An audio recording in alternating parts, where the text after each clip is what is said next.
Elle est là quand vous fermez les yeux le soir, elle revient quand vous vous brossez les dents le matin, elle s'invite quand vous regardez un écran sans vraiment le regarder. Ce n'est pas une grande question philosophique, c'est une question précise, courte, qui commence par deux mots.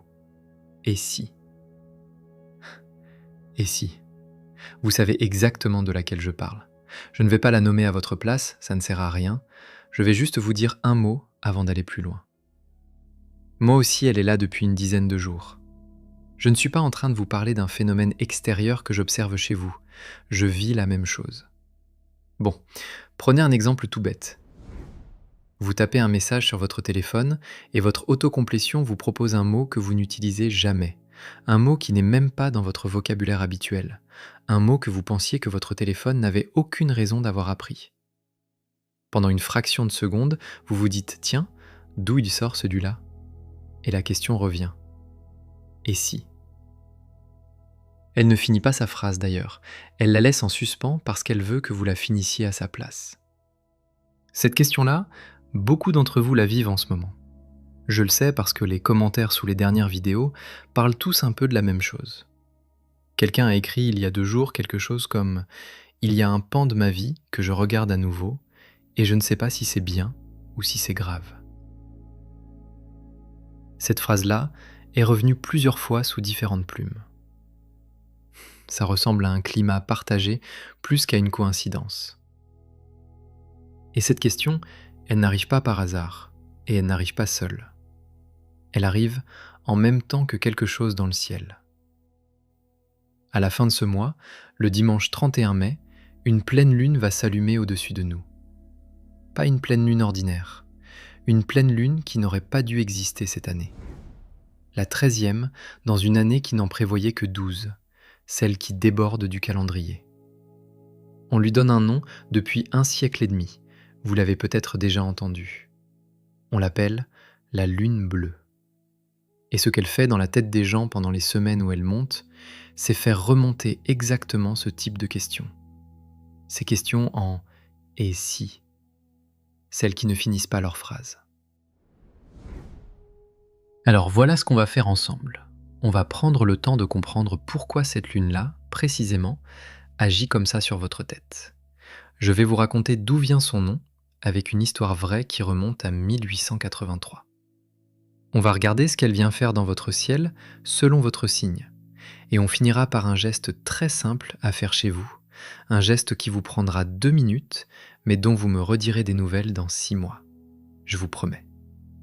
Que vous m'écoutiez depuis Paris, depuis Bruxelles, depuis Genève ou depuis Montréal, Québec ou Ottawa, ce que je vais vous dire vaut pour vous tous.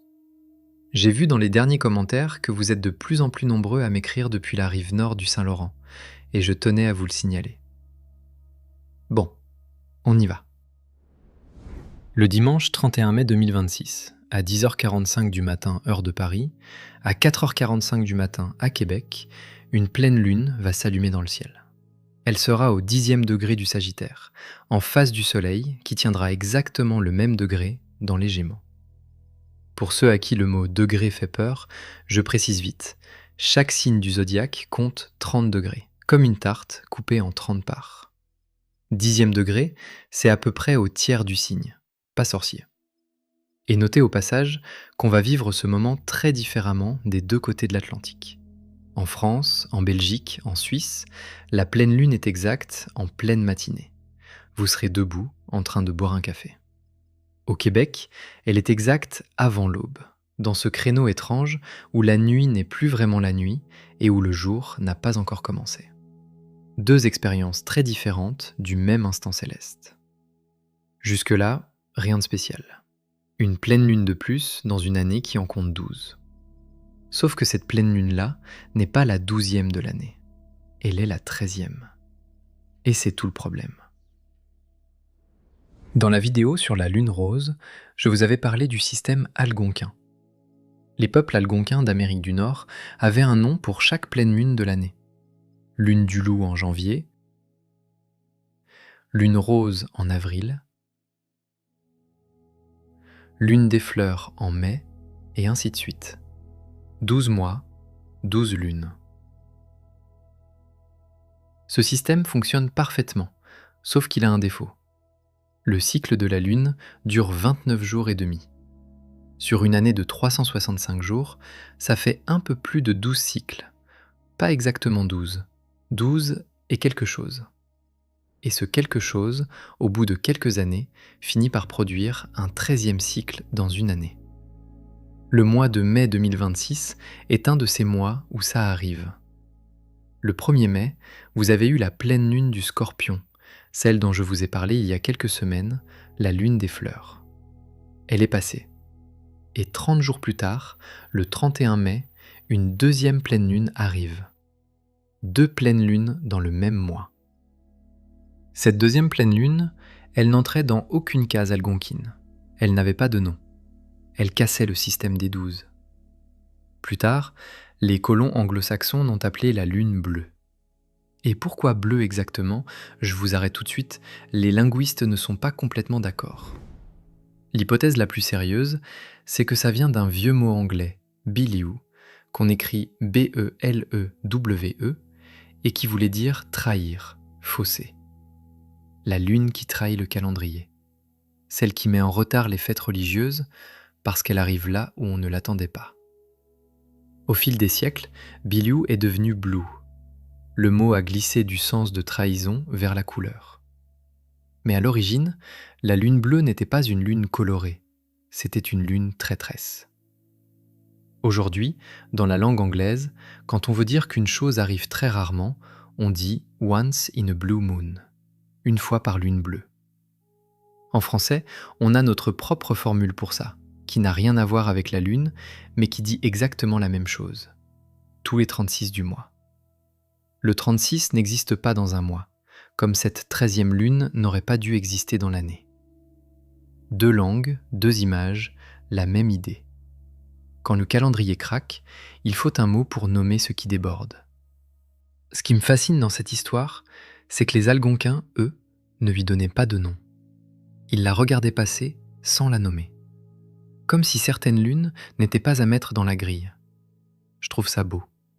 C'est peut-être ça, au fond, la vraie définition d'une lune bleue. Pas la lune colorée, la lune qu'on laisse en paix. Je voudrais vous raconter une histoire très rapide. Elle est vraie, elle est documentée, et elle va vous montrer pourquoi, même si le mot bleu vient au départ d'une histoire de trahison, il y a eu un moment dans l'histoire où ce nom est devenu littéralement, physiquement, juste. Le 27 août 1883, dans le détroit de la Sonde, en Indonésie, le volcan Krakatoa explose. C'est la plus violente explosion de l'histoire moderne instrumentée. 21 km3 de roches, de gaz et de cendres sont projetés dans la stratosphère. La détonation est entendue à plus de 3000 km.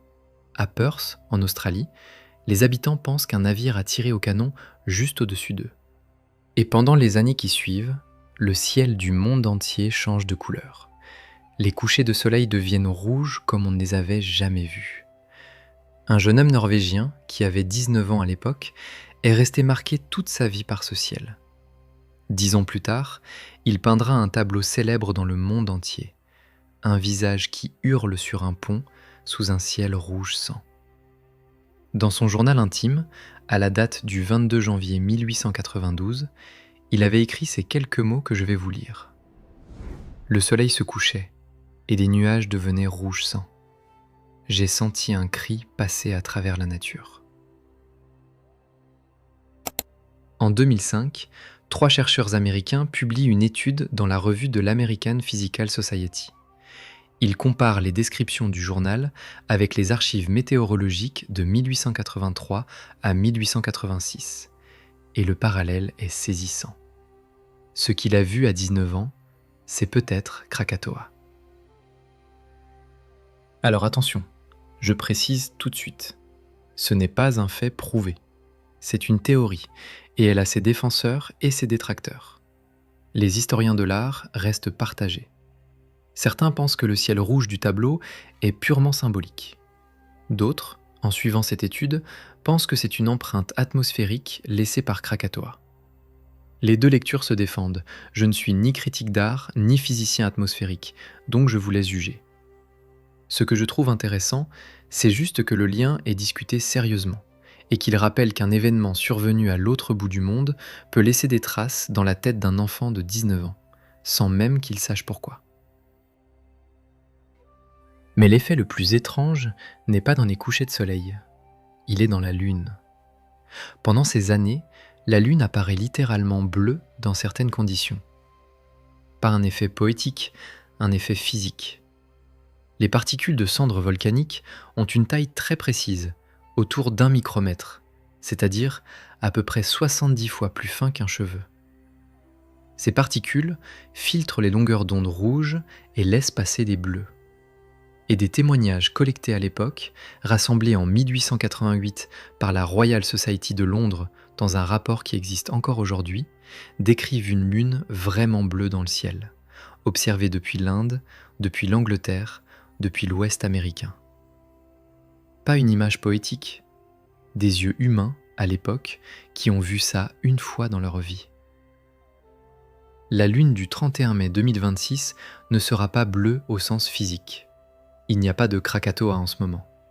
Elle ressemblera à n'importe quelle autre pleine lune, un disque blanc argenté dans le ciel d'été. Mais elle est bleue au sens calendaire. Bleue parce qu'elle arrive en plus, parce que le mois de mai n'aurait pas dû en avoir deux. Voilà, c'est tout ce que le mot veut dire. Revenons à vous, parce que tout ce que je viens de vous raconter, c'est le cadre.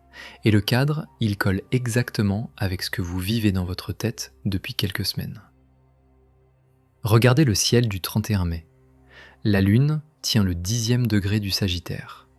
Le Soleil, exactement en face, tient le même degré des Gémeaux. Une opposition parfaite. Et dans les Gémeaux, pas très loin du Soleil, il y a Uranus qui vient à peine d'arriver. Il est entré dans ce signe il y a 5 semaines, fin avril. Quand la Lune éclaire le Sagittaire, elle allume aussi, par opposition, tout ce secteur Gémeaux-Uranus qu'on a vu naître récemment. Et là, ça devient intéressant. Le Soleil en Gémeaux pose la question du quotidien, la question du lundi matin. Qu'est-ce que je fais là, aujourd'hui, dans ma vie ? Quelle conversation j'ai ? Quel message j'écris ? Le Gémeaux regarde le sol devant ses pieds. La Lune en Sagittaire, en face, répond par autre chose. Elle répond par l'horizon. Qu'est-ce que je vise vraiment, au fond ? Quelle vie je voulais dans 10 ans quand je la regardais de loin ? Ce que j'avais prévu de faire et que je n'ai toujours pas fait. Ce qui me faisait rêver à 17 ans, il en reste quoi aujourd'hui ? Pendant la nuit du 30 au 31 mai, ces deux voix vont se parler en même temps, dans votre corps et dans votre tête, que vous dormiez ou pas. Je parie que plusieurs d'entre vous vont se réveiller tôt cette nuit-là, sans raison apparente, avec une phrase très claire dans la tête qui commencera par ces deux mots. Et si ? Le Sagittaire en astrologie, c'est le 9e signe du zodiaque, un signe de feu, comme le Bélier et le Lion. Sa planète maîtresse, c'est Jupiter, la plus grande planète du système solaire. Et ça compte, parce que Jupiter, c'est l'expansion. L'horizon qui recule quand on avance. C'est la bibliothèque qu'on n'a pas finie, la liste des pays qu'on voulait visiter un jour, ces livres qu'on achète toujours plus vite qu'on les lit. Son symbole, vous le connaissez peut-être, c'est un archer. Un archer qui bande son arc et qui vise le ciel. Je garde cette image, elle va nous servir à la fin. Avant qu'on voit ce que ça fait chez vous, signe par signe, je veux vous raconter quelque chose de personnel. Ça va servir pour la suite, vous verrez pourquoi. Il y a 2 ans, j'ai rouvert un livre d'astronomie que quelqu'un m'avait offert 15 ans plus tôt. Je ne l'avais jamais vraiment lu. Entre 2 pages, un papier plié en 4 est tombé. Mon écriture, plus jeune, plus serrée. Dessus, 3 mots. 3 mots seulement, écrits au stylo bille. Et si j'écrivais ? C'est tout. J'ai regardé ce papier longtemps, parce que la réponse était là, sous mes yeux, sous la forme même du support que j'étais en train de relire, puisque oui, 15 ans plus tard, j'écrivais. Mais pas la chose que j'avais voulu écrire à 22 ans. J'avais répondu à la question à moitié. J'avais pris la partie la plus facile et laissé l'autre dormir. Je vous dis ça sans amertume, je le dis parce que c'est exactement ce que le papier vous rend en retour, des années plus tard. Pas une félicitation, pas un reproche. Juste un miroir très calme qui vous dit voilà ce que vous vouliez, voilà ce qui en est vraiment. Bon, je n'ai pas remis dans le livre ce papier-là. Je l'ai gardé sur ma table pendant 1 mois, puis je l'ai collé dans un carnet.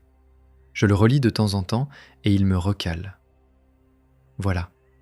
Gardez cette image en tête, on y revient dans quelques minutes. Maintenant, ce que cette pleine lune fait chez vous, selon votre élément. Je vais les regrouper par élément plutôt que de dérouler les 12 signes un par un, parce que c'est à cette échelle-là que la chose se joue vraiment. Pensez aussi à votre ascendant si vous le connaissez. Parfois il parle plus fort que le signe solaire. Commençons par le feu.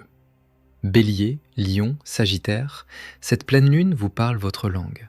Une envie d'horizon, de voyage, de changement de cap remonte chez vous. Pas un caprice, une vraie remontée. Vous allez tomber sur un onglet de navigation que vous aviez ouvert il y a 6 mois, un billet d'avion à moitié réservé, une carte routière repliée dans un tiroir, et vous allez rester 5 minutes dessus sans bouger. Bélier. Chez vous, ça prendra la forme d'une impatience. Vous allez vouloir décider vite, partir vite, ne pas écouter les conseils prudents de votre entourage. Notez la décision, mais laissez-lui 5 jours avant de la signer. Le feu du bélier part toujours trop tôt. C'est sa beauté et sa difficulté. Lion, vous allez sentir monter un désir d'être vu. Un désir simple, ancien, qui n'a rien à voir avec du narcissisme. Quelque chose que vous faites en coulisses depuis des mois veut sortir à la lumière. Laissez-le sortir. Publiez, montrez, dites à voix haute ce que vous dites à voix basse depuis trop longtemps. Sagittaire, c'est votre pleine lune personnelle, celle qui revient 1 fois par an chez vous. Gardez-en le souvenir. Elle va allumer ce que vous êtes profondément, pas ce que les autres attendent de vous. Si un livre, un diplôme, un départ lointain vous traverse l'esprit cette semaine-là, ne les rangez pas, écrivez-les. Du côté de la Terre maintenant, Taureau, Vierge, Capricorne, vous êtes les plus prudents du zodiaque. Cette pleine lune demande un lâcher-prise qui n'est pas dans votre vocabulaire. Une conversation inconfortable peut arriver, sur l'argent, sur le foyer, sur ce qui vous fatigue sans que vous osiez le dire. Elle ne sera pas facile, mais elle va libérer quelque chose. Taureau, c'est votre maison des valeurs qui s'éclaire. Pas seulement l'argent, ce qui compte pour vous, ce que vous acceptez ou refusez de donner. Une facture qui revient chaque mois, un abonnement que vous ne regardez plus, un service que vous rendez à répétition sans merci en retour. Quelque chose va vous apparaître comme injuste et vous n'allez plus pouvoir faire semblant. Vierge, vous allez avoir une lucidité froide sur votre routine. Ce que vous faites tous les jours sans y penser. Un trajet, une habitude du matin, une façon de travailler qui vous coûte plus qu'elle ne vous rapporte. Résistez à l'envie de tout casser en un dimanche, ce n'est pas votre style. Marquez mentalement 2 ou 3 choses à enlever, lentement, dans les mois qui viennent. Capricorne, la lune tombe dans votre secteur du long terme, votre rapport à l'ambition. Vous allez vous demander si la chose que vous escaladez en ce moment est vraiment la montagne que vous aviez choisie, ou si c'est juste celle que vous avez trouvée sous la main il y a 10 ans. Question dure. Vous avez le droit de ne pas y répondre tout de suite, mais posez-la. Ne la repoussez pas encore une fois. L'air ensuite. Gémeaux, Balance, Verseau. Vous êtes les signes des liens, des conversations, des échanges, et cette pleine lune va passer par là. Quelqu'un dans votre vie, un partenaire, un collègue, un ami très proche, va vous dire quelque chose que vous attendiez depuis longtemps. Écoutez-le vraiment, sans préparer votre réponse dans votre tête pendant qu'il parle. Gémeaux, pour vous c'est la pleine lune d'opposition, celle qui met en face de vous ce que vous ne voyez pas de l'intérieur. Et avec Uranus qui vient d'entrer chez vous fin avril, la secousse est double. Vous êtes en train de muer. Ne luttez pas contre les phrases qui sortent de votre bouche et qui vous surprennent vous-même. Elles ne sont pas en avance, elles sont à l'heure. C'est vous qui étiez en retard sur vous. Balance, vous allez sentir une pression dans un rapport à deux. Pas forcément amoureux, n'importe quelle relation d'égal à égal où vous avez laissé l'équilibre pencher depuis un moment. La lune bleue va remettre la balance à 0. Ça va tirer sur un fil, c'est normal. Ne raccommodez pas trop vite par peur de la tension. Laissez le tissu se redistribuer tout seul, il sait faire. Verseau, vous allez avoir une intuition sur un groupe, un collectif, un projet commun. Quelque chose qui ne fonctionne plus comme vous l'aviez rêvé au départ. Vous avez le droit de partir d'un projet que vous avez aidé à construire. Partir n'est pas trahir. Le Verseau comprend ça mieux que n'importe quel autre signe du zodiaque, même si ça ne lui fait pas moins mal pour autant. Reste l'eau. Cancer, Scorpion, Poisson. C'est par l'intuition et par les rêves que ça va parler chez vous. Les nuits du 29 au 31 mai vont être plus peuplées qu'à l'ordinaire. Un réajustement doux dans votre quotidien peut arriver, ou une question qui cogne un peu sur ce que vous valez vraiment, sur ce que vous méritez de gagner. Si une offre arrive dans cette fenêtre, ne la refusez pas par excès de modestie. Cancer, vous êtes les plus sensibles à ces cycles lunaires. La Lune est votre planète maîtresse. Attendez-vous à une mémoire qui remonte, une image d'enfance, une odeur qui revient d'un coup, un visage de personne disparue, ça peut venir sans prévenir dans les jours qui entourent le 31 mai. Ce n'est pas un poids, c'est une visite. Accueillez sans chercher à comprendre tout de suite. Scorpion, la pleine lune tombe face à vous, dans le secteur taureau de votre ciel. Quelque chose que vous possédez, un objet, une certitude, une relation, va vous être demandé d'une manière nouvelle. Pas arraché, demandé. Vous avez le droit de dire non. Mais regardez sérieusement ce que vous tenez fermé dans votre poing et demandez-vous depuis quand. Poisson, vous êtes en carré à cette lune bleue. Vous allez sentir un tiraillement entre votre foyer et votre direction professionnelle ou publique. L'un tire dans un sens, l'autre dans l'autre. Ne tranchez pas cette semaine-là. Notez la tension, dormez avec 1, 2, 3 nuits et laissez le mois de juin proposer la solution. Elle viendra, mais pas le 31 mai. Avant que je vous propose un geste concret, 2 signaux pour reconnaître que ce moment est en train de se construire chez vous. Le premier, c'est une envie qu'on croyait éteinte qui revient. Pas une envie nouvelle, une envie ancienne, rangée depuis 5 ans, 10 ans, 15 ans peut-être. Une chose que vous aviez voulu faire à 22 ans et que la vie adulte avait recouverte. Apprendre une langue, écrire, peindre, partir quelque part, reprendre contact avec une personne. Cette envie-là va remonter. Pas comme un fantôme, comme une proposition. Notez-la, datez-la et attendez de voir si elle est encore là dans 5 jours. Le deuxième signal, c'est une réponse qui arrive sans que vous l'ayez cherchée. Vous avez une question qui tourne dans votre tête depuis des semaines, peut-être des mois, une décision que vous n'arrivez pas à prendre. Et un matin, entre le 28 et le 31 mai, vous allez vous réveiller avec la réponse déjà là. Pas une révélation spectaculaire, une évidence discrète. Vous allez ouvrir les yeux et vous allez savoir. Et maintenant, l'image que je voudrais que vous gardiez de cette vidéo, c'est celle de l'archer, parce qu'elle est utile. Quand vous imaginez un archer, vous le voyez viser une cible, une planche de bois avec des cercles. Vous voyez la flèche partir, se planter. Voilà l'image classique. Sauf que le Sagittaire, son archer ne vise pas une cible fixe. Il bande son arc et il regarde l'horizon. L'horizon n'est pas une cible, c'est une direction. Et quand vous tirez vers l'horizon, plus vous tirez la corde en arrière, plus la flèche va loin. C'est contre-intuitif. On aurait envie de tirer doucement, mais non. Plus vous mettez de résistance, plus vous bandez l'arc, plus la portée est grande. Cette tension-là, vous l'avez sentie depuis quelques semaines. Cette question « et si » qui revient, qui pèse un peu, qui fait remonter des choses anciennes. C'est la corde qui se tend. Si vous ne lâchez pas trop vite, la flèche ira plus loin que tout ce que vous aviez visé auparavant. Ce que la pleine lune du 31 mai va faire, c'est vous aider à lâcher cette corde. Convertir la tension en direction. Et voici le geste concret pour le week-end du 30 au 31 mai. Prenez un livre de votre bibliothèque que vous n'avez pas lu. Il y en a forcément au moins un chez vous, on en a tous, n'importe lequel. le 31 mai, écrivez sur un bout de papier la question « Et si ?» qui est en train de monter chez vous. Pliez le papier en deux, glissez-le entre deux pages, refermez le livre, remettez-le sur l'étagère. Laissez-moi votre signe en commentaire et dites-moi la question qui revient chez vous. Et dites-moi aussi d'où vous m'écoutez. Une ville, un coin du monde. Pas pour moi. Pour la personne qui, en lisant la vôtre, va voir un nom qu'elle reconnaît à 1000 km de chez elle et va se dire qu'elle n'est pas seule à se poser la même question. À très bientôt. Et d'ici là, regardez le ciel de temps en temps. La lune monte. Elle n'a pas de nom cette fois-ci. Elle attend le vôtre.